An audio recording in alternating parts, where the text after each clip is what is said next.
Man, what's good, y'all? This is Mike with Beats and Vinyl. Hope everyone's doing well on this Monday evening. Just coming off of this incredible birthday weekend. Kind of low key, didn't do a whole lot. Just enjoyed my family. And but what I did do was see the Michael Jackson movie called, obviously, Michael. And let me tell you, Chef's Kiss. When I say I think if you can't give it any higher than a 10, I give it an 11. I think it's probably one of the best movies of the year so far. It's got my vote.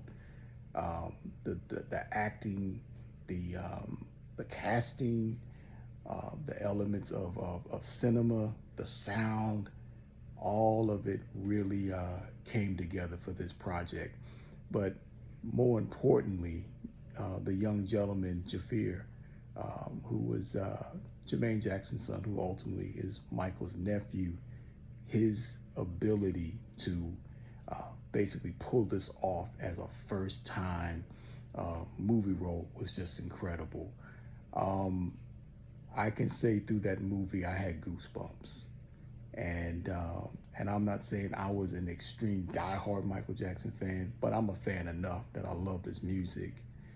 And this movie did him right. And I know a lot of people saying, well, there's a lot of things missing. They didn't talk about Diana Ross. They didn't talk about this. They didn't talk about the scandals. The movie wasn't about that.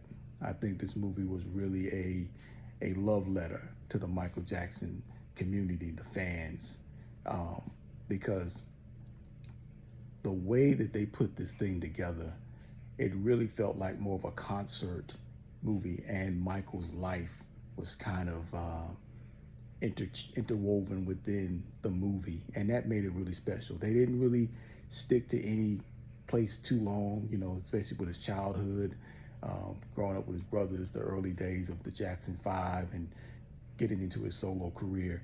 But they did just enough, and I think that's fine. I think for what the movie was trying to convey, I think that was what was needed.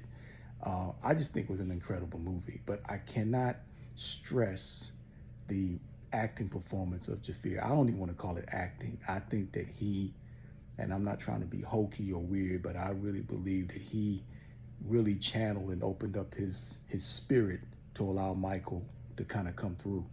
Because there are pieces in the movie, man, where there's one part in the movie where he's walking through the house, and it's like he's ready to go to bed, and he's just humming, and he sounds just like Michael Jackson. It is the wildest thing. It was just far better than any other biopic I've ever seen. And I got a theory. I really think that this movie is going to be the new standard in the black household for like Sundays, like ain't nothing going on. You just kind of cooling out around the house. See, before, when you had those days, you would play like the Temptations. You would play the Five Heartbeats. You might even play Color Purple, even though Color Purple is a little, I wouldn't consider that a musical. But or even the Jackson American Dream. You might play that movie. But there was always that movie, that go-to movie that we just hanging out around the house and we just play it. I believe that this Michael movie is going to be that movie. It's going to be that thing that we play. And I'm definitely going to get the hard copy. When they come out, I'm definitely getting the Blu-ray. I don't want to stream it. I want to have that direct copy. But that's going to be the movie we're going to go to. We're going to be, when we want to hear some Michael Jackson, we're going to play the movie. And shout out to everybody involved, all the great actors from Nia Long, Lorenz Tate was in it, that's Barry Gordy. The gentleman that played Joe Jackson, he did a great job. I can't pronounce his name, I'm not going to try. But everybody was spectacular, even the young Michael. He was a very talented young man. But I think this is a great movie and a testament of Black American excellence. And I remember those trash movies that they made of Michael back in the day, and I know they made now that I have a little bit more knowledge of what was happening, they made those movies to depict Mike as some type of crazy, off-centered person. And they created this narrative of Michael being the wacko jacko guy. And we're not doing that no more. As black folks, we're going to protect our heroes. So that ain't happening no more. So yeah, it ain't gonna be no more of this throwing cats under the bus. We gonna ride for our people, man. And Mike was a superstar. Mike was royalty, and you can feel his spirit in this movie, man. I can't say it enough. I'm glad I saw it. Me and my wife are trying to go see it again. If you go see it, try to see it in IMAX or at least PDX. You know, get that sound experience. I'm telling you, you will enjoy it if you haven't seen it.